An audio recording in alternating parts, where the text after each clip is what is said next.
That's what mental illness people do. They make mistakes. They get treatment. We call the police supposed to be for help, not to kill. After the press conference, Burks' family was distraught, arguing the officers were not in direct danger when they opened fire. He was schizophrenic. He had suffered from mental illness. He was getting treatment.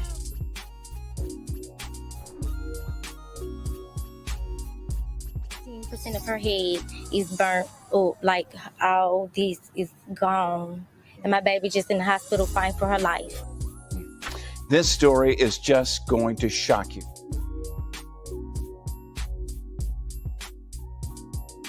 Breaking right off the top of the Fox 8 6 o'clock news, a verdict in the Greensboro gas station attack trial. This is video of what happened in the early morning hours of October 12th, 2019.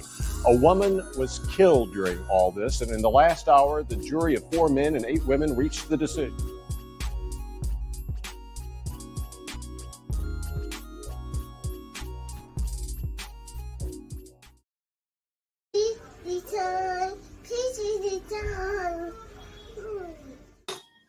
Hey, y'all. Y'all know, I'm clicking the wrong damn. Okay, here we go. Let's talk about real life issues, love and relationships. Let's have a good time with the missus, yeah. Celebrities. Let's talk about current events. Let's talk about things you don't see on regular TV. So join in on PGT Time. PGT Time. Tune in on PGT Time. PGT Time. Come join us on PGT Time. PGT Time. Join us on PGT Time. PGT Time. Yeah. Black Lives Matter released their 990 IRS filing. They collected $80 million. Where is that money? It's not here. Everything looks worse than it was. Where have you seen that money impacted throughout the city? So my producer just sent me a link. It is just shocking to me because of how much money was raised to think that where he lived, the bills weren't being covered. Super frustrating, but that's a dead end, so. And here's where it gets really interesting. Ready for some BLM pride? Another $200K went to escorts, BDSM workers, strippers, peep show workers, phone sex operators, and webcam performers. And then at that moment, it became personal. And I thought, not only am I going to say the truth, I am going to scream the truth louder than you can scream the lies.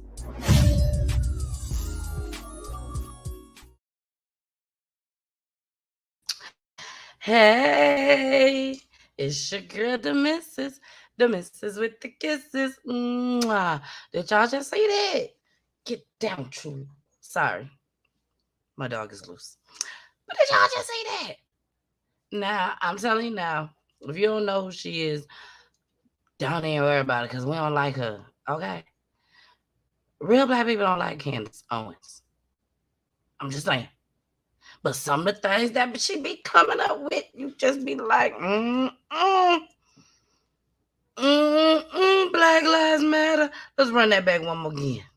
Black Lives Matter released their 990 IRS filing. They collected $80 million. Where is that money? It's not here. Everything looks worse than it was. Where have you seen that money impacted throughout the city? So my producer just sent me a link. It is just shocking to me because of how much money was raised to think that where he lived, the bills weren't being covered. Super frustrating, but that's a dead end, so. And here's where it gets really interesting. Ready for some BLM pride? Another $200K went to escorts, BDSM workers, strippers, peep show workers, phone sex operators, and webcam performers. And then at that moment, it became personal. And I thought, not only am I going to say the truth, I am going to scream the truth louder than you can scream the lies.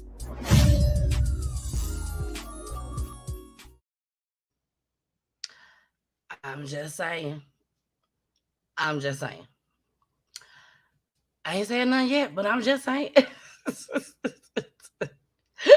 Like I said, we still don't like you, Candace Owens. But thank you for bringing that to us.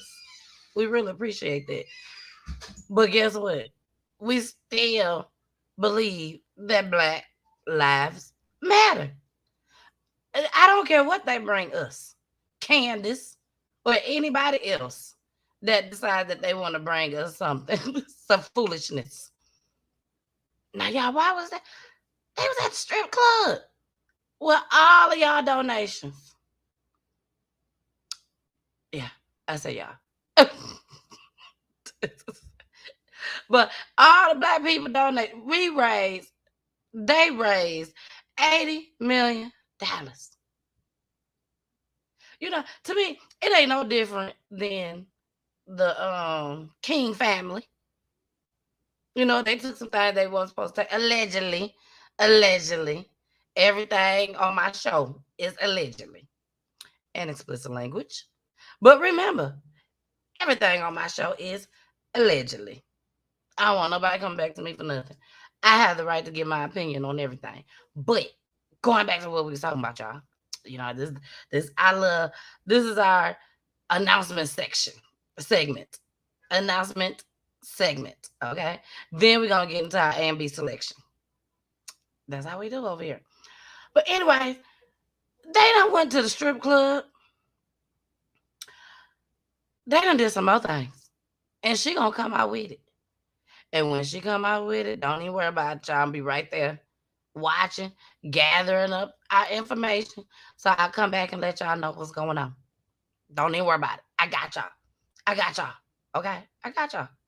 So she said they was stealing. Black Lives Matter.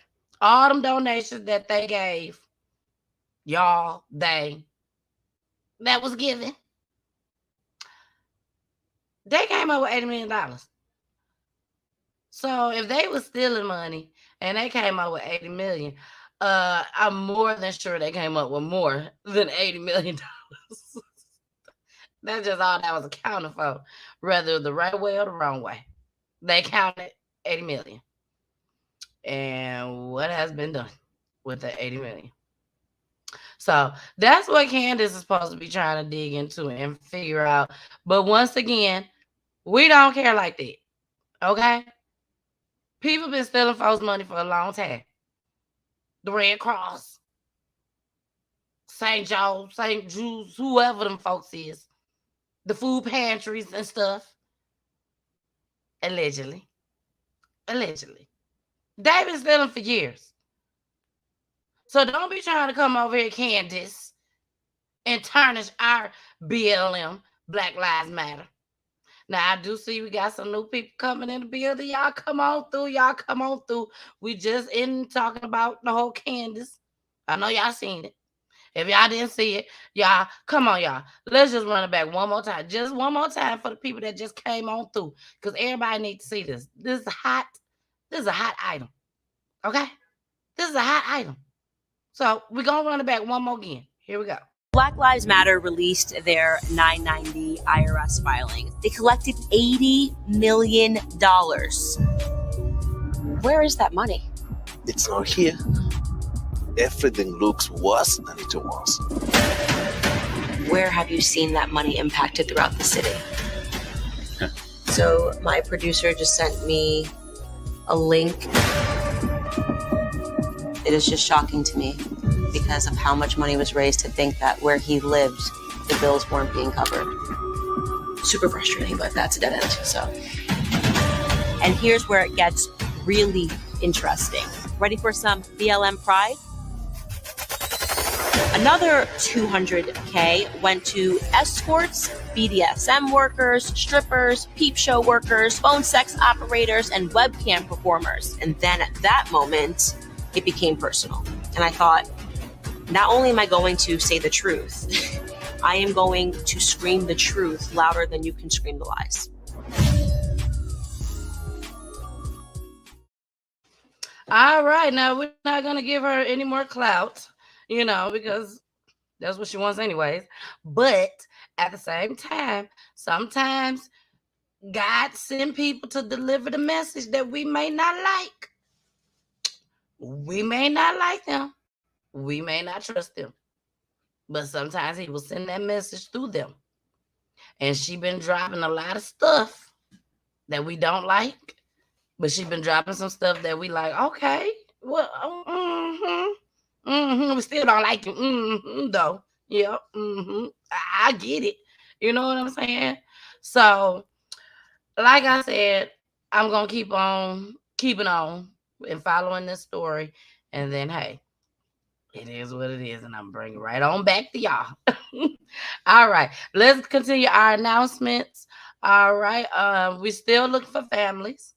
Any family member that has a missing person case, murder through gun violence, domestic violence, the prison system, or even the police, reach out to me, DM me, inbox me. For those that don't know what DM is, that's an Instagram. When you send a message, do that.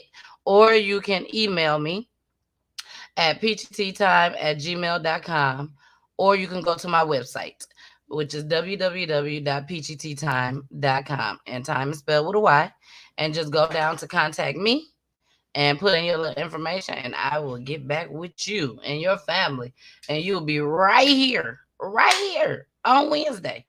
Not this Wednesday. We got another family coming on Wednesday. But you'll be right here on Wednesday. All right. Now, who's got the juice? Who's got the juice? We still have I'm still looking for people that would like to come out, comedians, independent artists, that would like to come out and show their talent. Show what they got, what they making it shake with. Okay. Also, each and every Monday, you have me, the missus with the kisses.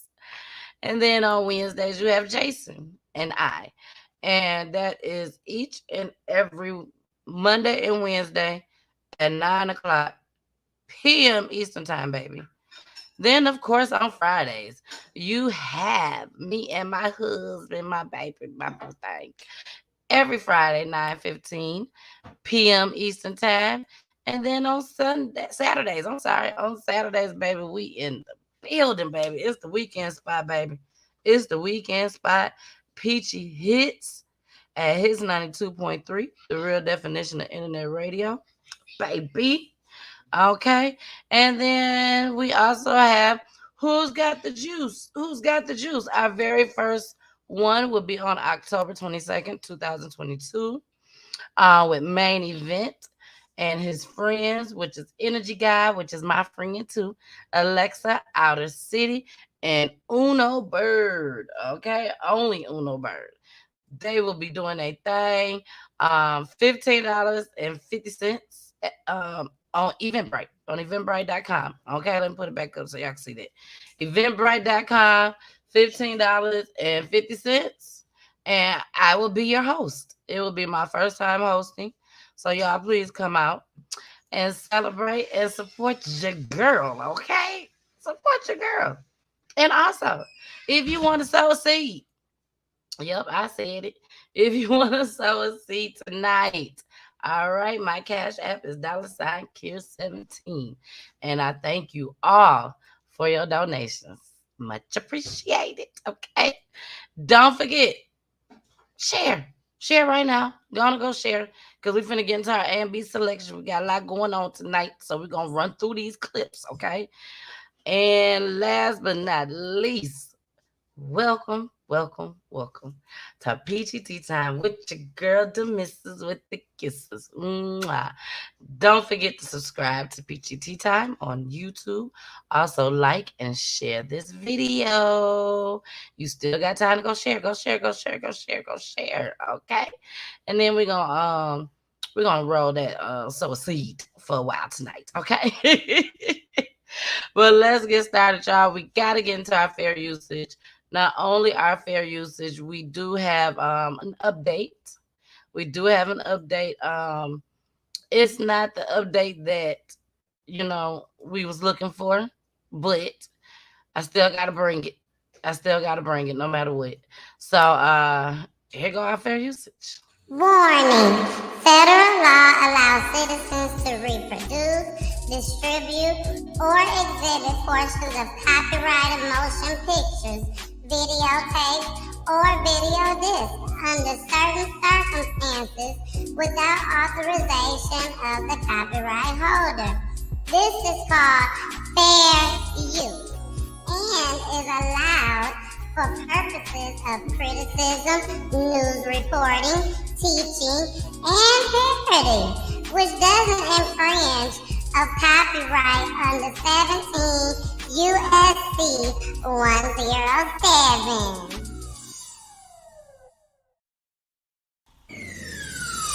Let's talk about real life issues, love and relationships. Let's have a good time with the missus. Milwaukee police Thursday night around 8, responding to a gun battle at 8th and Cherry. 4 shot, 3 dead. One of the victims, 19-year-old Tanija Turner. My daughter Tanija was one of the people that was hit by gunfire. She didn't make it. Her mother tells 12 News it started with an argument because of how Tanija parked her car at her mom's home. The whole situation started over something that shouldn't even ever got to that extent. All due to a park. An argument between Tanija and another young woman driver escalated. The young lady in the other vehicle wind up calling another family member. They approached the situation with a gun. Some of Tanija's family and friends came outside too, and after a time, her mom says it escalated further. The young man drew his weapon, and my son's friend said, "What is you on?" And he said, "What is you on?" And gunfire just got to exchanging. 4 people were shot. Tanija, who graduated last year from Alliance High School, died at the hospital. Her family friend, 30-year-old Terrence Taylor, was also killed, as well as 36-year-old Quentin McGee, who lived just a few doors down. And I just feel like it was a senseless situation that shouldn't have never happened. Nick joins us again now. Nick, what do we know about the investigation, and what do we know? All right, y'all. I know y'all see me crying. I ain't crying, though. I have something in my eye, and it is hurting. So we're going to go into this update. I know y'all remember that it was a parking spot fight right in front of her mom's house. Everybody got involved. The girl went and got her cousins and her peoples, allegedly, and came back, and her peoples came out. The neighbors came out. Everybody was out there. And they just got to shoot. So she got killed and someone else got murdered just as well. But let's go ahead and get into the update for this. This just came out this weekend. Here we go. Milwaukee police Thursday night around 8, responding to a gun battle at 8th and Cherry. 4 shot, 3 dead. One of the victims, 19-year-old Tanija Turner. My daughter Tanija was one of the people that was hit by gunfire. She didn't make it. Her mother tells 12 News it started with an argument because of how Tanija parked her car at her mom's home. The whole situation started over something that shouldn't even ever got to that extent. All due to a park. An argument between Tanija and another young woman driver escalated. The young lady in the other vehicle wind up calling another family member. They approached the situation with a gun. Some of Tanija's family and friends came outside too, and after a year ago today was the last time a mother says she spoke to her 19-year-old daughter before being shot and killed. It's also the last time she says she heard from police saying they've made no arrests. Madeline Neal is in studio with us now, and she has the family search for justice. And Gabby, Tanija Turner's family held a vigil for her today. She and 2 others were killed in what her mom calls a petty argument that never should have ended in gunfire. Family members say they're concerned her shooter is still out there. She had a beautiful smile. She was everything. Days pass. There wasn't a day that went by that I didn't see or talk to her. Seasons change. October is the worst month ever. Though so much is different. I love you. I have to talk to my daughter every day through ashes. Tanijah Turner's mother says certain things stay the same. I shed tears every day, every single day. She's a whole book that I would love for everyone to read. A book with too quick of a chapter from graduation to funeral. Unfortunately, it just ended early. Loved ones say they're still waiting for an end to the police investigation. That was the last time I heard from them was the day that this had happened. It just hurts every time I think about it because I don't have an answer. You know, why is this shooter still out here? Why haven't nobody made an arrest? I know somebody knows something. A year ago Saturday, someone shot and killed Tanijah here near 8th and Cherry during an argument between two groups. 2 others were also killed, including Terry Taylor. This memorial for him. Another young man. He was so loved around here. In the days ahead, I hope after today someone reach out to me. Tanijah's mother says she hopes for change. I mean, it has been a year. Knowing that her love for her daughter never will. I know I have a forever angel now. Now, the third man killed during this was Quentin McGee, and a fourth person was also shot and injured. We asked police for an update on the case today and haven't heard back yet tonight, but anyone who knows anything about this can always call them or Crime Stoppers to stay anonymous. Gabby? I am so sorry about that, y'all. I did play the same clip at first. Then I had to go and fix my eye. And I came back and I'm like, what the hell? It's the same thing. So I apologize. But yes, that last clip, that was the update. Okay. I covered this story a year ago when this happened. It was a very, very sad situation. Of course, I had more clips that was out there. But it was just a very, very unfortunate situation that everyone just got so angry like that. Like her peoples was shooting, his people, the other girl peoples was shooting. It was like an all shootout right at her mama house, all because they wanted her to move. And they had room to go around. If you guys find that clip, it is there somewhere. I have over 300 videos, y'all. I got a lot. So if you find it, please watch it. It was a very, very good show. Very good show. So Mama Peach said, hey, friends, Nola Taylor and Gwen Turner. Hey, friends. Shout out. Let's get some shout outs right quick, okay? Shout out to Veronica Roby. Shout out to Danielle Patrice. Also, shout out to Mama Peach. And also shout out to Tori Bonds, baby. Yes, they all won over this whole weekend. We was doing all type of contests this weekend. So they did win. And I'm just so proud of them. Mama Peach so happy. Mama Peach was like, I ain't never won before. Thank you, Jesus. So shout out to Mama Peach, baby. Shout out to Mama Peach. She finally won something.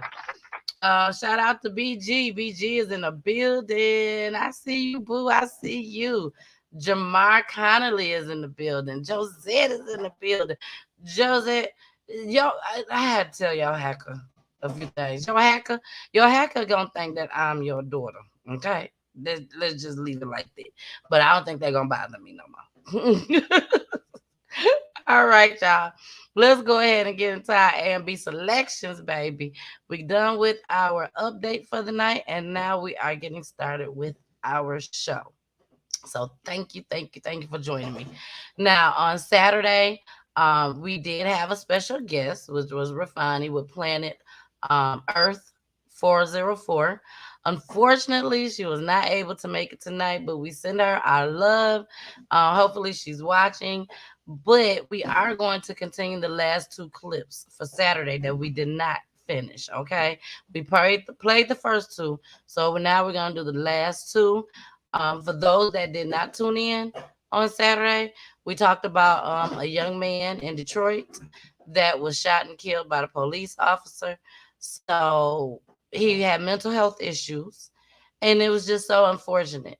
And we found some things that we just didn't sit well with us. So here we go. First at 10, new questions tonight surrounding the death of Porter Burks. The 22-year-old Detroit man was killed by police over the weekend while he was having a mental health crisis. Good evening. Thank you so much for joining us tonight. I'm Brian April. Police say Burks was armed with a knife and charged toward an officer. 7 Action News reporter Brett Cass gives us a closer look at newly released video. Just drop the knife for us, Porter. Nearly 60 hours after Porter Burks was fatally shot by Detroit police, 5 minutes of crucial video has emerged, showing the fatal encounter and the moments before. Yeah. Porter with a P? It started with the first phone call that sent police searching for the 22-year-old who battled mental illness. Is he just walking around with a knife? As seen in this first video, Burks' brother called police after Burks slashed his tires and wandered off with a knife. He was concerned about Mr. Burks' safety as well as the community's safety. In a press conference, Chief James White says Burks was schizophrenic, and shortly after the call, officers found Burks in the street armed with a knife. My name is Sean, okay? I'm with the crisis intervention team.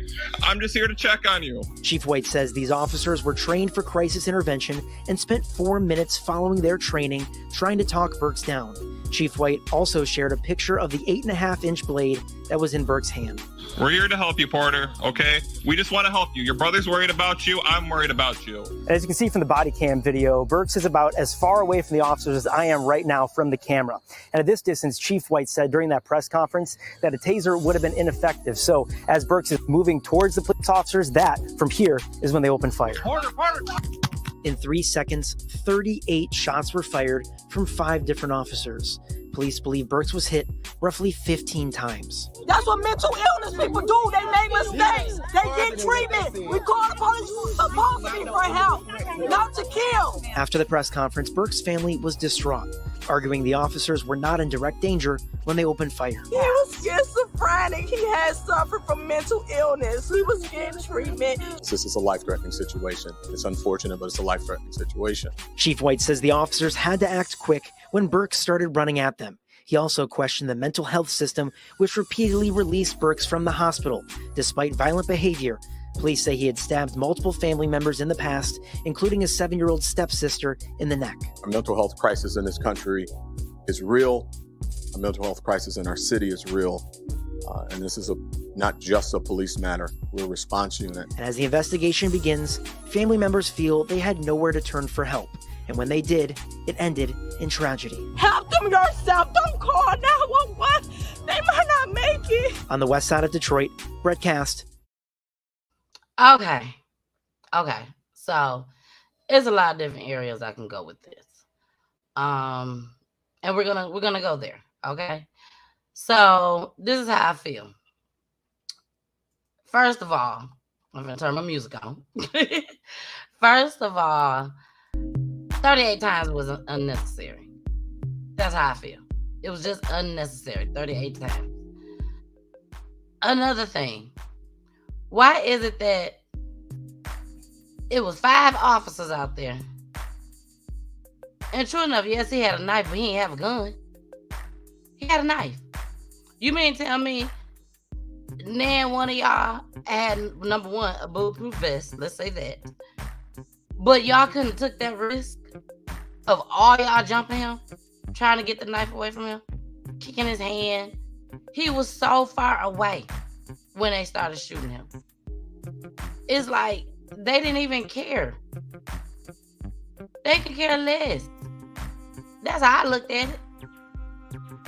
Was they fear for their life? I don't think so. Everything is allegedly on my show. I do not think so. If they are afraid of knives, they do not need to be on the force. Now, if he had one of them big, long knives that we see on TV, with the people that be that thing, sword, then you might have to shoot him down. But a knife like that, I feel like they could have jumped him. They could have got him down to the ground. They could have got that knife out of his hand. I really feel like there was other alternatives. I feel like they should be sued. And that's my opinion on that. If y'all got some opinions on it, put it in the chat. And if y'all want to take some calls later on, we will also take some calls. I'll put the phone number up. Here goes the next clip. Porter Burks was reportedly shot at by police. This is the same story, y'all. This is the same story. Porter Burks was reportedly shot at by police 38 times. Jeffrey Feiger now taking on the case, alleging not just a very different perspective on what happened, but also claiming that there was an effort by police to, in some ways, mislead the public about what happened here. You decide. He has a firing squad behind him and they shoot him 38 times after tasing him. If that's crisis intervention, God help us all. Jeffrey Feiger describing the way he sees the death of Porter Burks, the 20-year-old fatally shot by Detroit police officers as he held a knife. Drop the knife for me, man. Come here real quick. You're okay?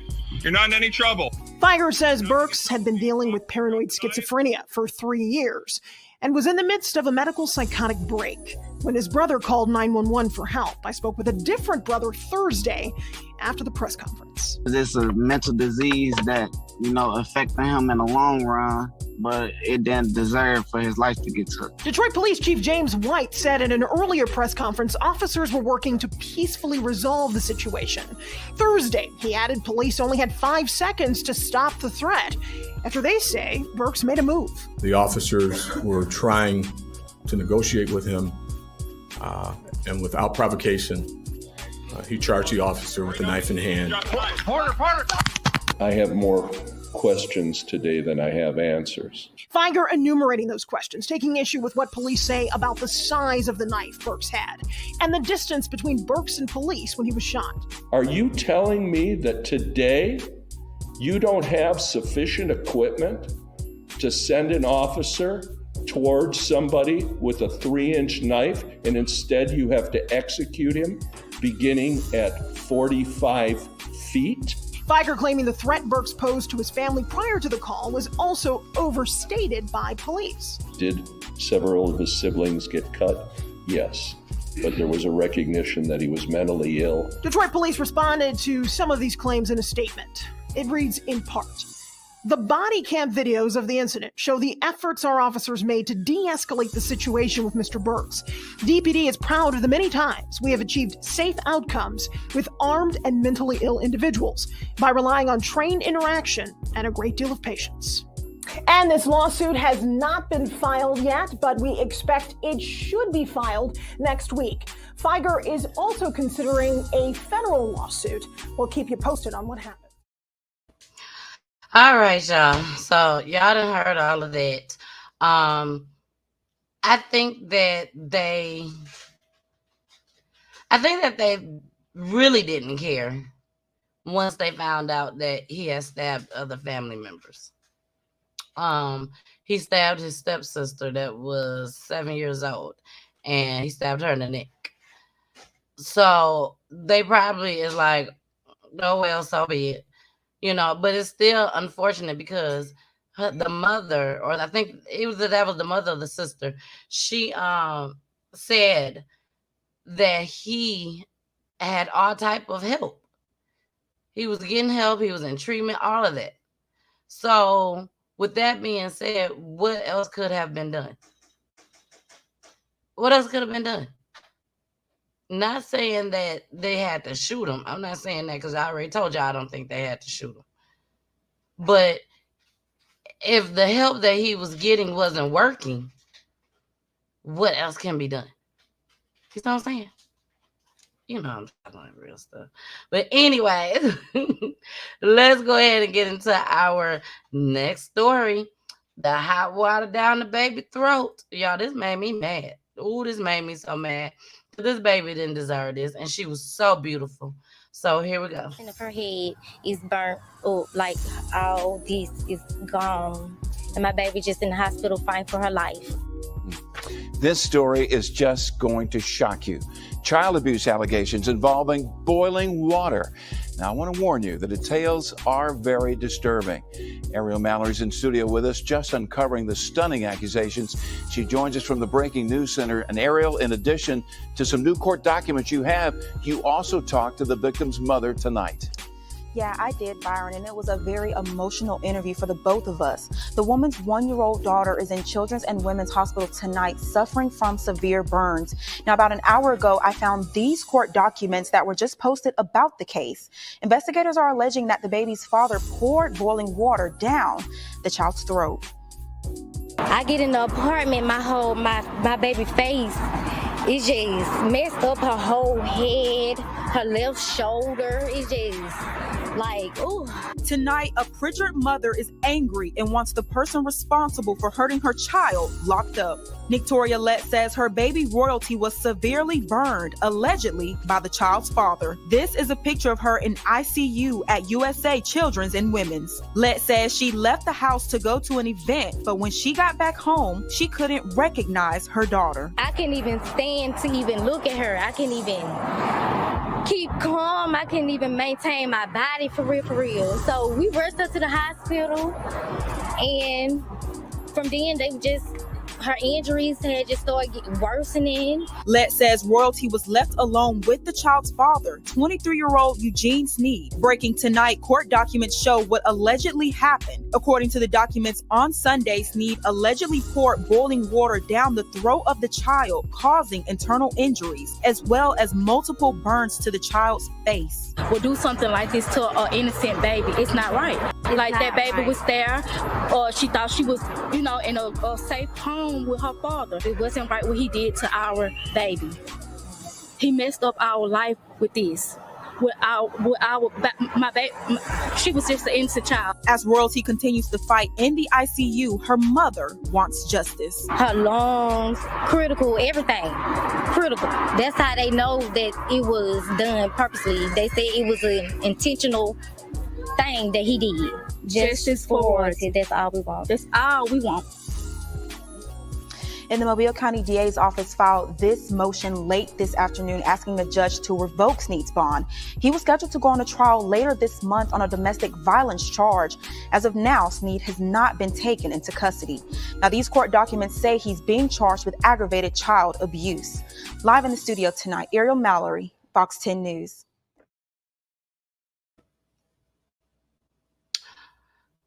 I ain't on mute. So you mean to tell me he got a domestic violence case that he was supposed to have been going to court, and you left your baby with him? You left your baby with him. You ain't had nobody else keep your baby, I guess.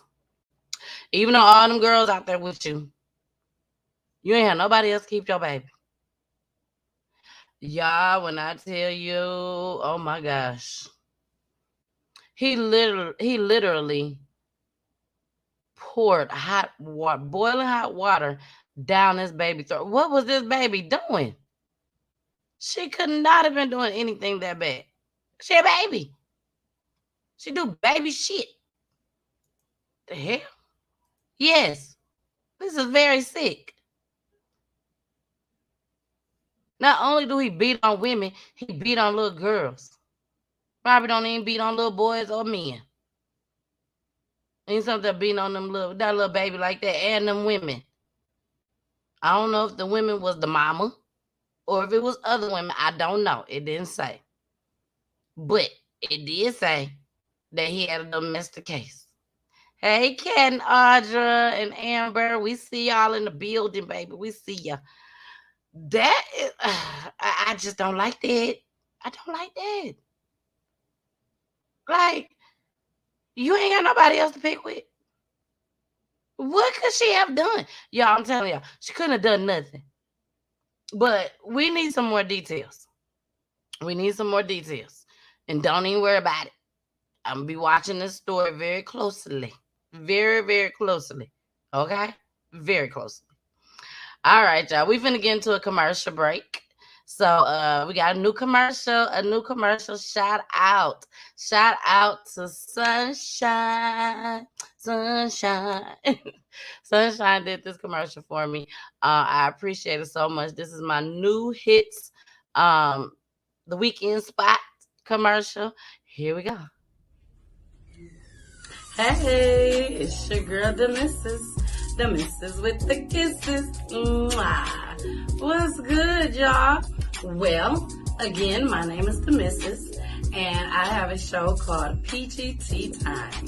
And PGT Time is here at Hits 92.3. ATL, baby. Each and every Saturday from 2 to 4 p.m. Eastern Time, where I discuss crime all over the United States, baby, in our Black community, okay?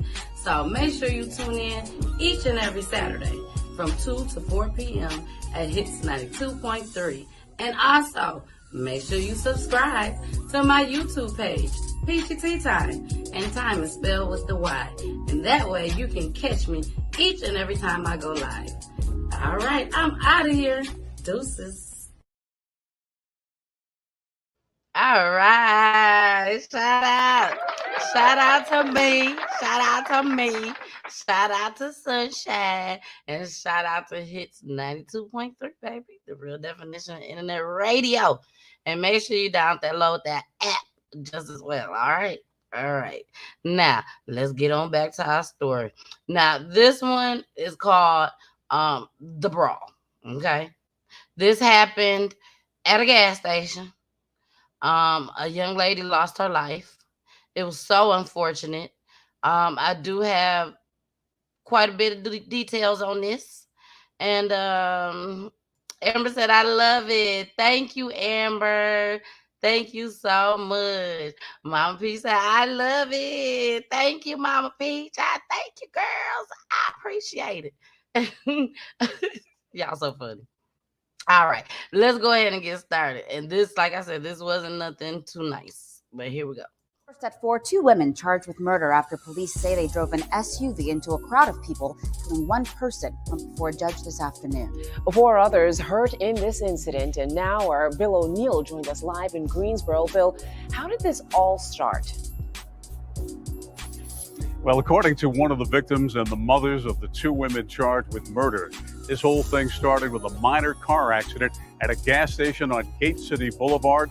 It escalated into a wild brawl involving as many as a dozen people. WXII 12 News obtained video from that brawl.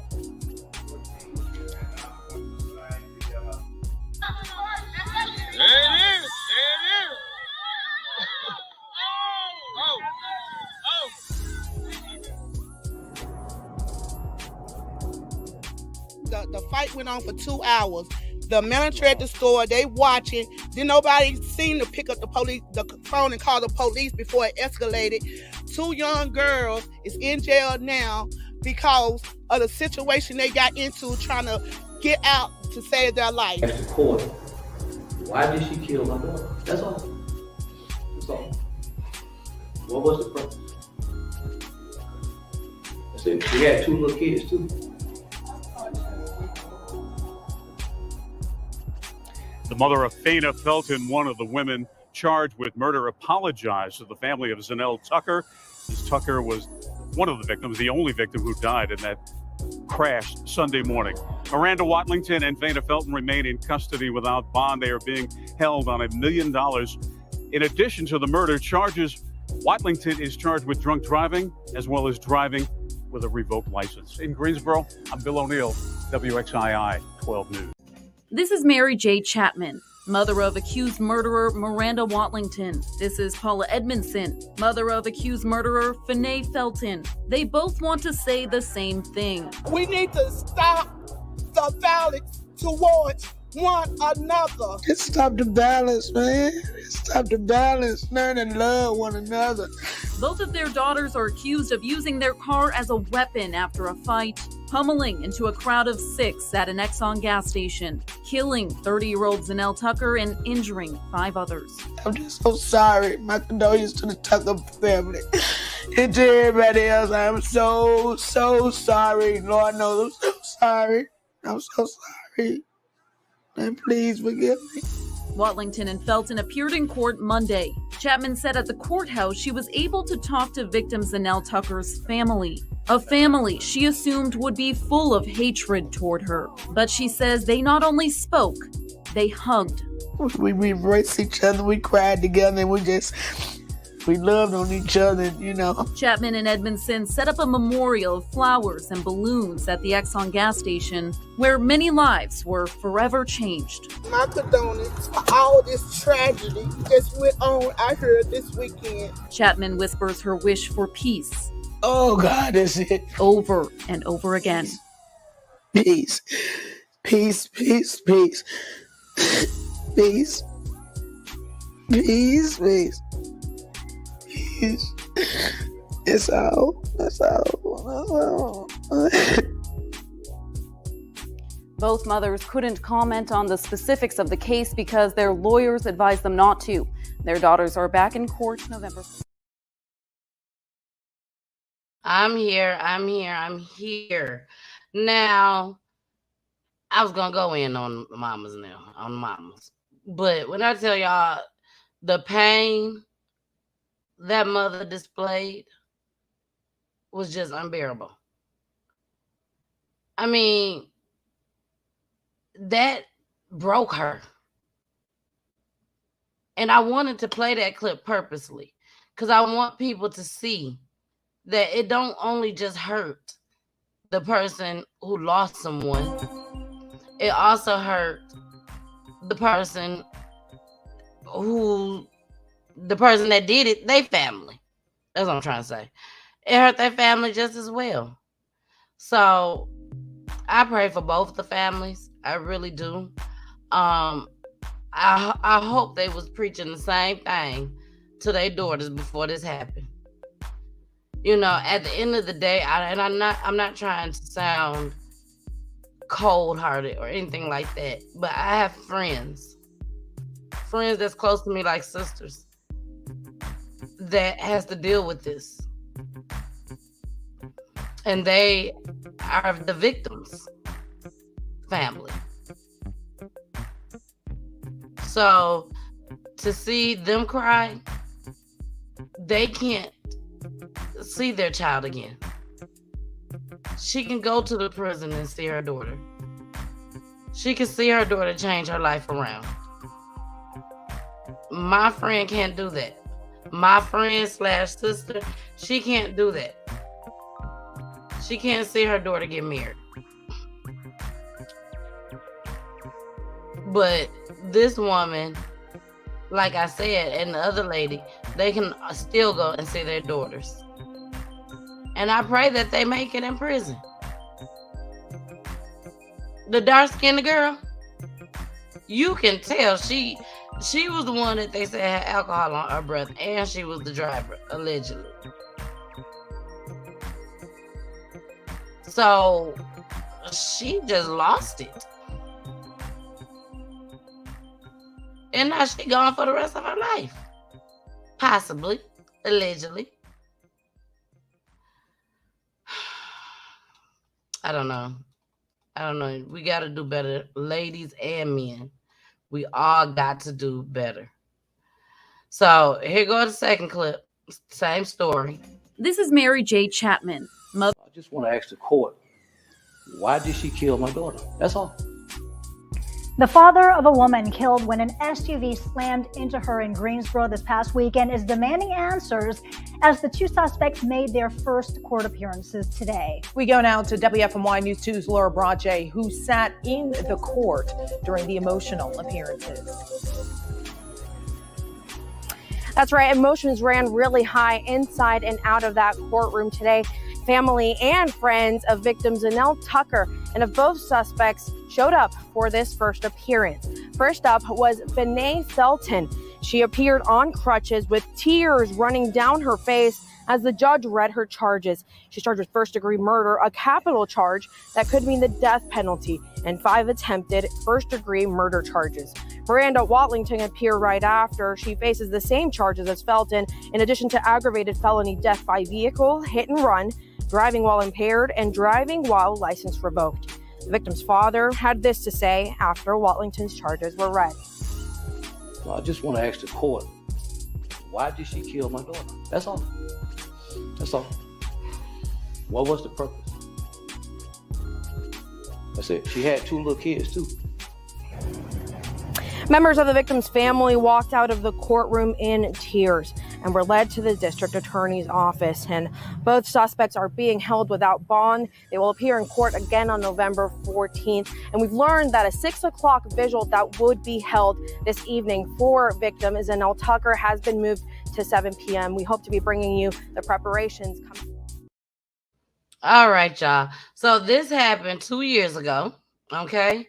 And the verdict just came out over the weekend. So I had to show y'all the story first on what happened and everything before I showed y'all the verdict. So the verdict is in, and it is, I don't even want to say it's unfortunate. It's unfortunate that these young ladies made the wrong decision. That's what's unfortunate. But it's not unfortunate what they're going to be sentenced to, okay? So here we go. Breaking right off the top of the Fox 8 6 o'clock news, a verdict in the Greensboro gas station attack trial. This is video of what happened in the early morning hours of October 12th, 2019. A woman was killed during all this, and in the last hour, the jury of 4 men and 8 women reached the decision. Miranda Watlington and Vanna Felton are guilty of 11 of the 16 charges they face, and that includes first-degree murder for Watlington and accessory after the fact for Felton. Good evening and welcome. I'm Neil McNeil. And I'm Natalie Wilson. Our Caroline Boyer just stepped out of the courtroom where sentencing is underway. Caroline, where do things stand at this hour? I stepped out of that courtroom just a few minutes ago, and as I was leaving, the judge had just come back into the room to start the sentencing process. And the first person he called to come up and give a statement was the mother of Zanelle Tucker. She's the 30-year-old who died at the Exxon gas station that night back in October of 2019. Before that sentencing started, the verdict was read right after 4 o'clock, and then the judge left the courtroom at about 4:45. During that time, the room was very silent and still, not a lot of emotion out of anyone, very solemn and still. I did see Watlington wiping her eyes with a Kleenex, and Felton was sitting there kind of looking down. At the time of the sentencing, the families of Watlington and Felton were not in that courtroom, but the family of Tucker was sitting on the front row on the prosecutor's side. So they were, again, just as I was leaving, starting to give some statements to the judge before he ultimately decides what that sentencing will be. Again, this all dates back to a case that was October of 2019. A fight broke out at the Exxon gas station on Gate City Boulevard, and ultimately police say Watlington drove an SUV over Zanelle Tucker. She was a 30-year-old mother of 2 boys, and she died. There were also 5 other people who were injured in that crash. Just to go over those charges today, Watlington was found guilty of 11 out of the 16 charges she was facing. The most serious of those, guilty of first-degree murder of Zanelle Tucker. She was found not guilty on 5 counts of attempted first-degree murder. And Felton was facing accessory after the fact of those same charges that Watlington was facing. She was also found guilty on 11 of 16 charges. Guilty accessory after the fact, first-degree murder of Tucker. So again, that sentencing is... You know what gets me? What gets me is these men be out there watching, egging it on. You know, whoever had the camera had to been a dude, allegedly. And he like, hey, okay. You know, like, it's cool watching these women fight like this. Being thrown to the ground. And you mean to tell me, as strong as y'all men is, there's nothing y'all can do to help besides stand there and record and watch? When you could save somebody's life, because if they head hit that concrete the wrong way, they could be dead.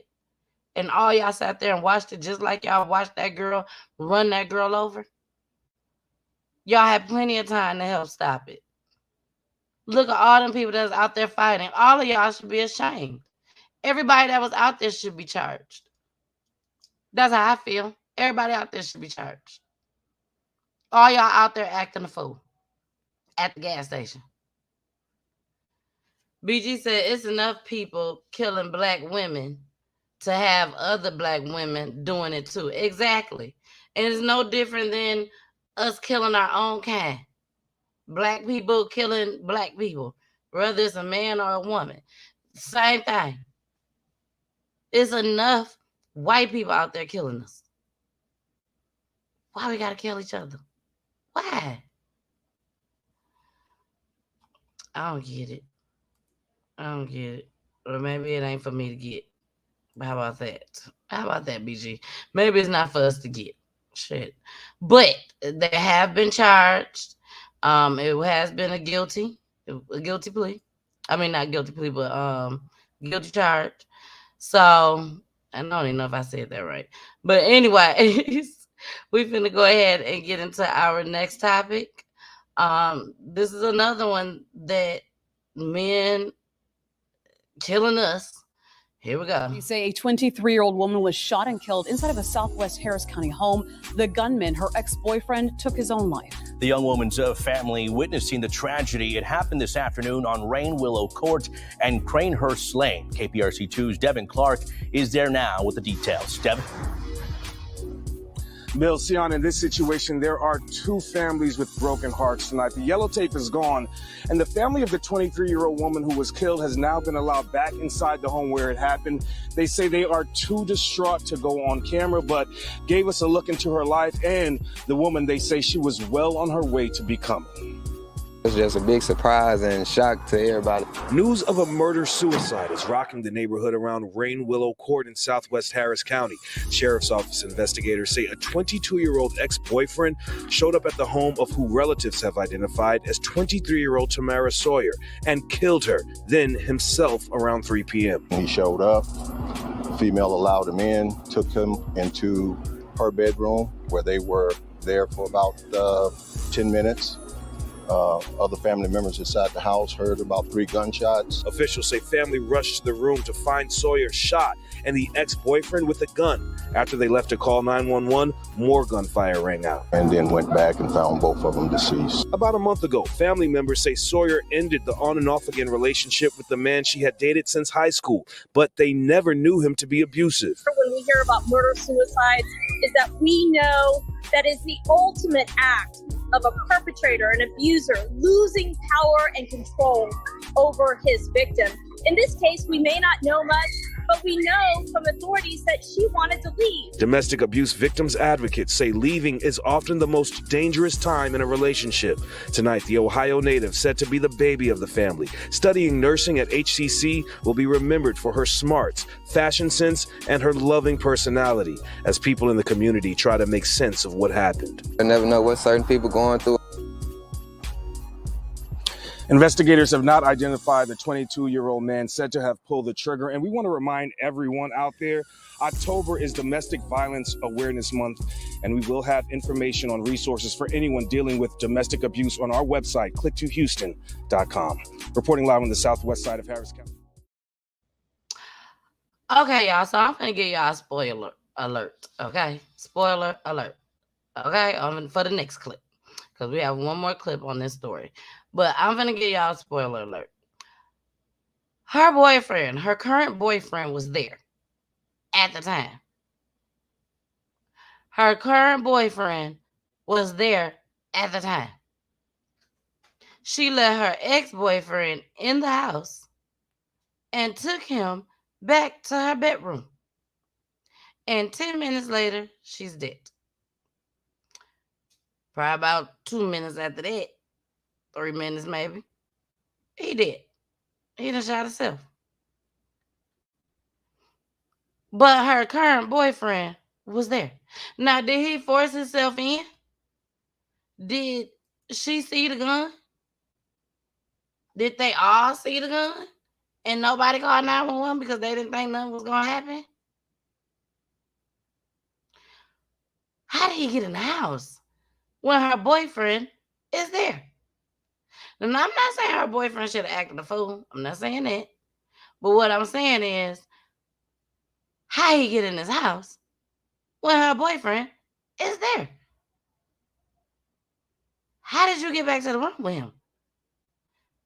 Did he just manhandle her and snatched her ass up and took her back to the room? I'm trying to make sense of this. Yeah, it was a lot of people in this house. A lot of people. And only them two dead. Yes, she talking about the other one, but she talking about the other story. But this, I don't know about this, y'all. I don't know. Like, I have a problem. I can't get over the fact that she let this man in the house when her boyfriend was there, her current boyfriend. Unless, like I said, unless he came in there with that gun and that ain't came out yet. Because this just happened. So, we're going to move right along, y'all. I'm going to follow up on that too and let y'all know the outcome on that. Y'all know how I do. And, I gave y'all a spoiler alert, but here it goes. Tonight, a young woman's life was senselessly taken. Tamara Sawyer was just 23 years old when investigators say she was shot and killed by her ex-boyfriend. It happened in her family's home on Rain Willow Court in southwest Harris County. That's between Anderson Road and Beltway 8. Anayeli Ruiz joins us from the scene with this tragic story. Anayeli. We spoke with Tamara Sawyer's family. They say she had just broken up with her ex-boyfriend about a month ago, and they say they never saw any signs that would lead up to this. It was supposedly a casual meeting between an ex-boyfriend and an ex-girlfriend that ended when investigators say he shot her, then himself. Family members identified the woman killed as 23-year-old Tamara Sawyer. Investigators say Sawyer's 22-year-old ex-boyfriend called her earlier in the day, and then at around 3 p.m. he showed up to her house. Female allowed him in, took him into her bedroom where they were there for about 10 minutes. But the 22-year-old had a gun, and deputies say he shot Sawyer while in her room. Other family members inside the house heard about 3 gunshots. They went to the room. They discovered her with gunshot wounds. He still had a gun at the time. So they called 911. And while they were calling 911, they heard additional shots and then went back and found both of them deceased. Investigators tell us there were 3 adults inside the house, including her current boyfriend. Family members said Sawyer lived in the home with her great aunt, who was like her mother and raised her. Investigators say the couple had been dating on and off since high school. There's no indication that there were any fighting or anything like that that alarmed the family members. One neighbor says his camera captured the sound of the gunshots. He said about 15 minutes after the 22-year-old arrived, in his camera you could hear 4 gunshots. He says they're shocked and saddened to hear that their nice neighbor is gone. Well, Sawyer's family did not want to speak on camera, but they did tell us she was currently studying at HCC to be a nurse and was also working. They said she loved fashion, was the youngest of all of her siblings, and describe her as a sweet and very kind person. Anayeli Ruiz, KHOU 11 News. Myra Gutierrez last week, Tamara Sawyer this week. Another tragedy. Anayeli, thank you. And we know hearing these stories can be hard, but if you are in a domestic violence situation or being abused. Hey, y'all. It's your girl, the missus with the kisses. Mwah. What's good, y'all? What's good here in the city, baby? But I want to say hey to South Bend, baby. Hey, South Bend. What's good? Now, let me say this, okay? Let's just cut straight to the chase, okay? Unfortunately, Renata will not be bringing any more families onto PGT Time, but I want you all to know that you are all more than welcome to come on PGT Time. All you have to do is reach out to myself, or you can reach out to Yamika. As far as myself, you can reach out to me by email, which is www.pgttime.com. That is not my email. But that's the website, okay? But you go on the website, scroll right on down to contact me. Now, my email address is pgttime, time spelled with a Y, .com. No, at gmail.com. At gmail.com. pgttime at gmail.com. Okay? Y'all know how I am. But anyways, you can reach out to me there. You can reach out to me by inboxing me, or you can DM me on IG.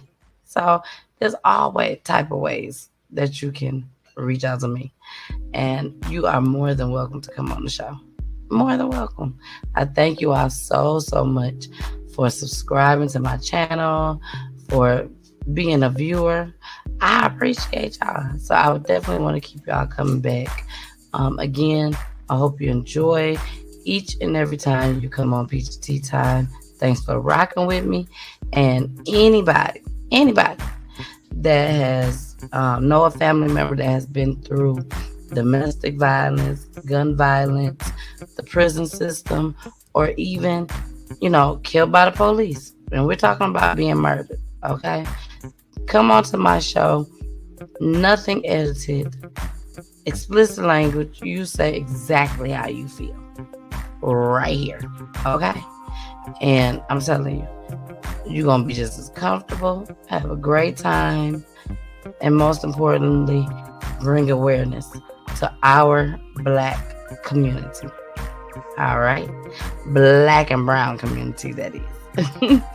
Thank you so much. I love you. I love you. I love you. And thanks again for rocking with me.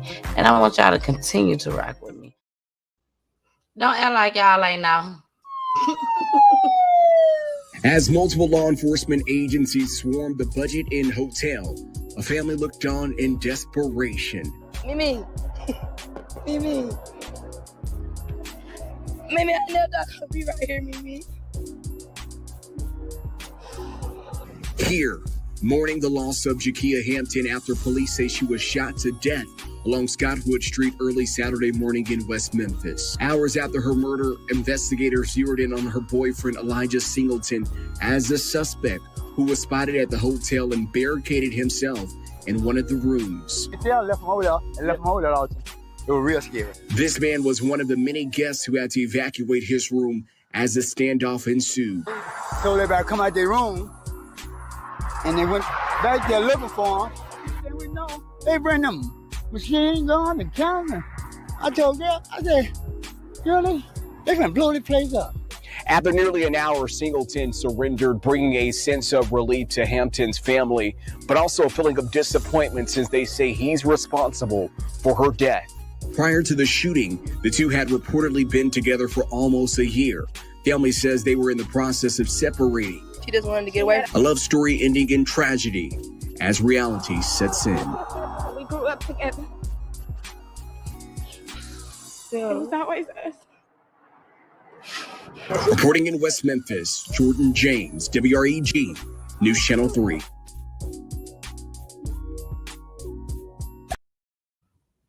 All right. That another man killing a woman, another boy killing a woman. And why is always the ones that look crazy? Like, y'all ain't think he looked crazy to y'all, but he looked crazy to us. I'm just saying. He looked a little spooky to me. I don't know about y'all, but he looked a little spooky to me. So I just don't quite understand that part. Like, this man looked like he was the devil himself. Or at least his cousin. That's what he looked like to me.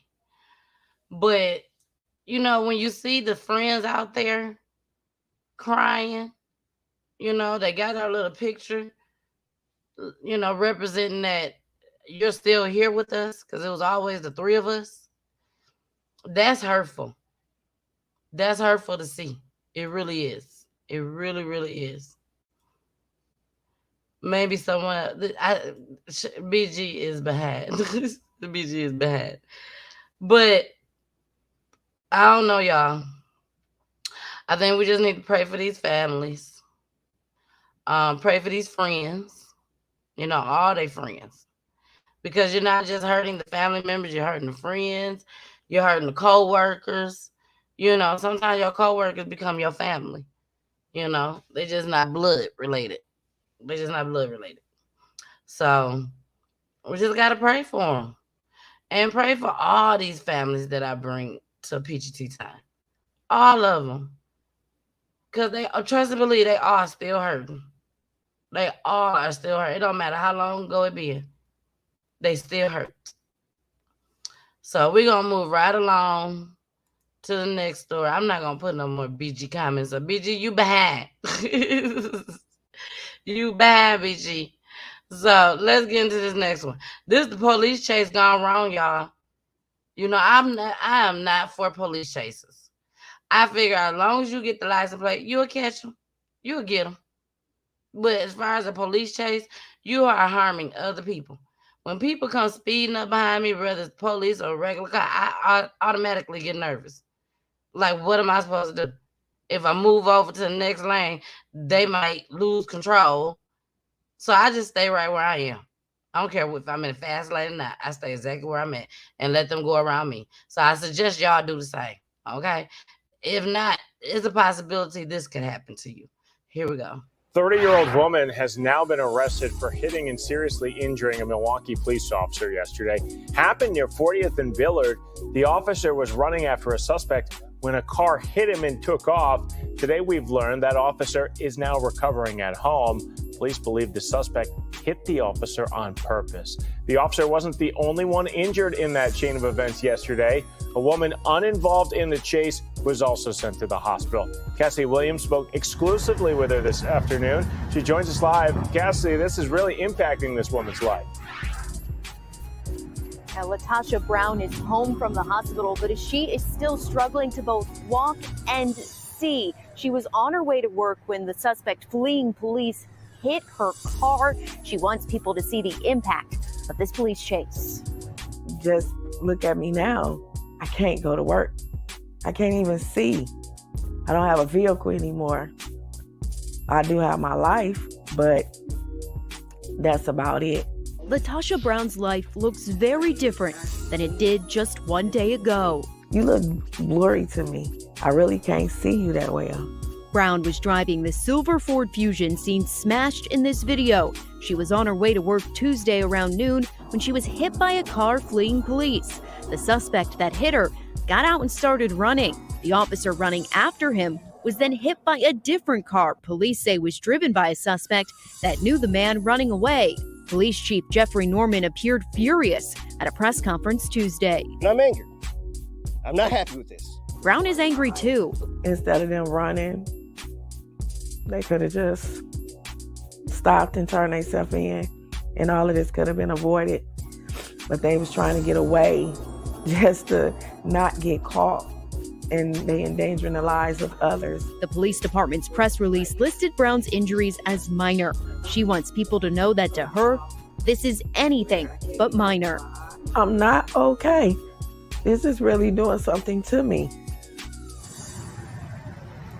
Brown is also speaking to a lawyer about all of this. She's upset with how long it took someone to come over and check on her after the crash. She also says she didn't hear any police sirens during the chase before she was hit. I've reached out to MPD to ask about her concerns, but have not heard back. She got a lawsuit. Allegedly. I believe she got a lawsuit. Any attorney will take her case. Especially if the sirens wasn't on. She know what she heard. And she ain't hear no sirens. And if they was that close, which we all know they were very close because the accident happened, then they could have, you know, this is just sad. This is sad. And look at her. And they gonna say it was minor bruises. She okay? She ain't okay. That girl ain't okay. She crying and everything. She can barely see the woman. And now she gotta come on TV, on the news. She ain't have to, but she came on the TV. I hope she got a GoFundMe account. She deserve one. She can't go to work. She ain't got no car. She can't see good. We'll make sure we act good. She can't see good. And then they're going to sit there and say it's minor. No, it's not minor. Officers.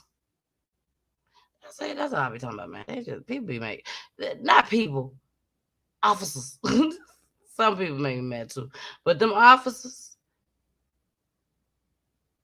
they took forever to get her help from what she say. She should have been getting help right away.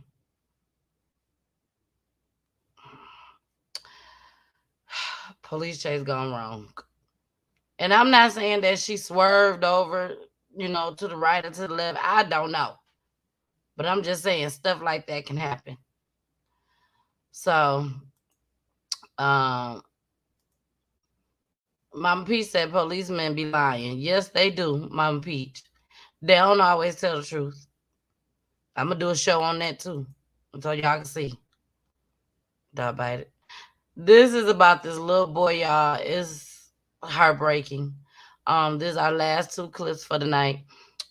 This little boy was killed. He was hit by a car, and he was with his grandfather. So his grandfather has something to say, and here it goes. Talking about grandson. Down up under the car. Disturbing graphic images, Dana Hubbard continues replaying in his head. My grandson didn't cry, didn't holler. My grandson is not a speed bump. He was actually a human being. His 6-year-old grandson, Darian Lewis, described as a happy kid who loved smiling. They had been walking across this parking lot off Leewood Boulevard Saturday evening to buy a snack. That's when I saw him the first time hit my grandson.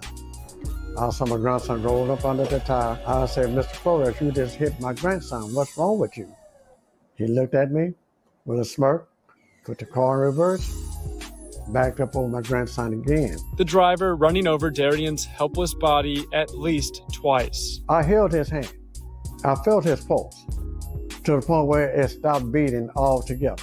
And this is one sight, vision, I cannot get out of my head. This little 6-year-old boy didn't even get to live. Pedro Alberto Hernandez now charged with murder and his third DWI. Police say he admits to drinking at least 4 beers before the crash. He struck the child, ran over the child, and then was told that he had struck the child, and so he backed again onto the child. It's hard to hold my composure. A grandfather now using this tragic night as motivation, pushing for answers and legal changes. Somebody fumbled the ball. This is a life. Get the tire off of his head. Pass a law. Reporting in Houston, Matthew Seedorf, Fox 26. Papa said he smirked at him. Papa said smirk. And ran his little body over again. And then the man tells the police officers that he remembers. He remembers having 4 beers. Nah. You're right, you remember. That's all you had. Because you had way more than that, Mr. Man. Mr. Always drinking and driving man. Especially when you do it all the time. He had more than one. They call it DWI. He had more than one. A lot of us call it DUI. But he had more than one. And he's still able to drive. If y'all don't keep this man locked up, and he don't even deserve a bond. Amber said, I smell death penalty. I do too.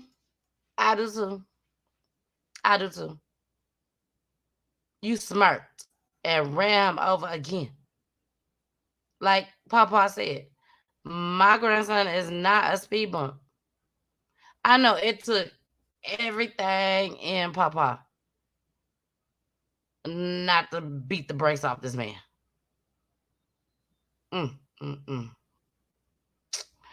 All right, y'all. This is our last clip for the night. I tried to bring something that was positive tonight. I know we talk about a lot of stuff in our Black community, but I always tell y'all, if it touches my heart, it touches my heart. I don't care what race you are. And this clip right here touched my heart Because to me, it was nothing but God in the works. So here we go. And kudos to the bus drivers. Bus surveillance video of a toddler wandering alone in a driveway steps away from a street in Kellogg'sville, Michigan, brought to safety after some quick-thinking bus drivers came to the rescue. I just drove past the baby, by the side of the road with the blanket. And I just immediately said, I need to turn around and get back there, right away. And that's exactly what driver Sue Figueroa did, coaxing the 2-year-old boy to her bus, minutes after his frantic parents miles away had flagged down another school bus desperate for help. That's right, the parents' car was stolen last week with their little boy in the back seat. Bus driver Dave Skinner saw the parents and immediately knew something was wrong. I had a couple of parents waving their arms, trying to stop traffic. Which way did the car? Over there. It went towards Division. Yeah, silver car. Silver car. Silver SUV. And within minutes of Skinner calling for help, the boy was already being rescued and put on another bus unharmed. Moments later, dispatchers working to bring the drivers, the parents, and the child together. Is this your baby? It was probably about anywhere from 4 to 6 minutes that Mom didn't know, but probably the longest 4 to 6 minutes of her life. We're all heroes. I mean, drivers are very attentive to all the kids in the neighborhoods when we're picking them up, and if they see something odd or strange, I mean, they're real quick to get on the radio and holler back. The school superintendent released a statement expressing gratitude and pride for the staff members who worked so quickly to get the toddler reunited with his parents. Authorities are still looking for the person or people involved in the carjacking. Now, I'm going to say this. It was Mama and Daddy out there. So it was a long 4 to 6 minutes for Mama and Daddy, okay? Let's be honest and let's be real. That was difficult for both of them. Especially the father, the one that's supposed to be the protector of Mama and baby. And he just got carjacked and they took my baby. Oh my gosh. But look how God made it work. He stopped one bus to pick up the baby and stopped the other bus to make the call for the parents. So, applaud and shout out to God. Y'all know Jason think I'm crazy when I say that. Shout out to God. Yes, so he is still in the blessing business, baby. He is still in it. He have his hands all in things, okay? And he definitely got his hands in peach tea time. So, y'all, we are out of here. I thank you all so much for hanging in there with me tonight. These clips that I find are very, very important to me, and they are touching to me. So I always feel like I got to bring them to y'all, okay? Y'all know where y'all can find me. All platforms under Peachy Tea Time. Time is spelled with a Y. And I will see y'all on Wednesday with our very special guest, the family of Yumika Lane. And Yumika used to come on with Bernardo. So she has a story that she wants to tell with her entire family, y'all. The entire family is coming. And when I tell y'all, y'all do not want to miss this show, okay? She is going to tell us about her son and how he died and came back to life. And when I tell y'all, y'all don't want to miss this, she already told me the story. And I know she's going to tell more stuff that I wasn't able to hear. And then I also get to hear for the first time, the family members and their opinions, okay? So y'all want to tune in on Wednesday with me and Jason. All right. I love you all. Thanks again so much for joining me tonight. Thank you for your support. Thanks for rocking with me. And I love y'all. We out of here. Deuces. You know you got to listen to my babies. Here they go. Return. Please return. Please return. Please return. Please return. Thank you for watching my mommy show.